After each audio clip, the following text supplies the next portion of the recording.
Hey everyone, today we're going to talk a little bit about one of the most influential arcade games, Galaxy Game.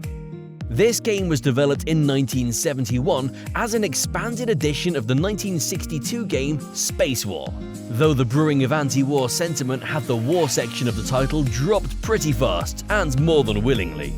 Because Galaxy Game was one of the first coin-operated video games, in fact it was only the second coin-operated arcade game to have been made, it has gone down in the heart of game enthusiasts as being ultimately important, and comes with a pretty interesting backstory too. See, this game was run at 10 cents per play, and involved making two ships, the Needle and the Wedge, fight against each other. The prototype for this game was installed at Stanford University in the Tresidder Student Union building.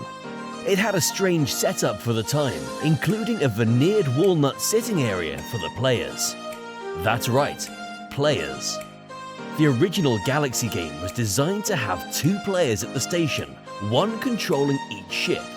Originally, 4 players had been selected as the ideal number, but the cost of creating a system that could simultaneously link that many computers was simply too much to produce on a mass scale. So 2 players it was. And it took off like a shot in the dark. According to reports, there were lines tens deep to play the game. Everyone wanted a turn at this new contraption, and it became so popular that a third monitor was added to the setup. This third monitor hung above the pre-existing consoles, displaying the gameplay so that it was easier for those in the crowds to view it while they waited for their own turn to play this crackshot game. A second model was installed in a cafe nearby, but it ended up not being as popular. Perhaps it was the location. Maybe the buzz of having such a game had simply died down after this solid year had gone by. The creators were not entirely sure. All they knew is that they were not going to make back the funds that they put into creating the game. And yet, the prototype model was not destroyed. You can go and see it today. It's currently at the Computer History Museum in Mountain View, California, where it's a playable exhibit.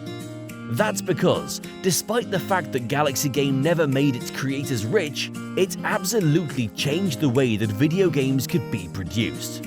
The idea of a coin-operated system had finally caught on, and people were looking at the technological build of Galaxy Games, with its connecting 2 monitors and advanced, for the time, display graphics, with its lines of tens deep and its wildly growing fan base of chatter, and they realized that they could take this idea and make it their own. Galaxy Games didn't just inspire games of a similar sort to be made, it inspired the concept of arcade games as a whole, leading to the eventual change and production of countless other gaming systems across the world. And as any good gamer knows, there would be no PS5 today if we didn't start out with arcade systems that ran on a coin slot function. Now that you know a bit more about Galaxy Game, make sure to click that like button and subscribe to our channel. And don't forget to leave a comment below. What's your favorite arcade game of all time? Let us know. Until next time.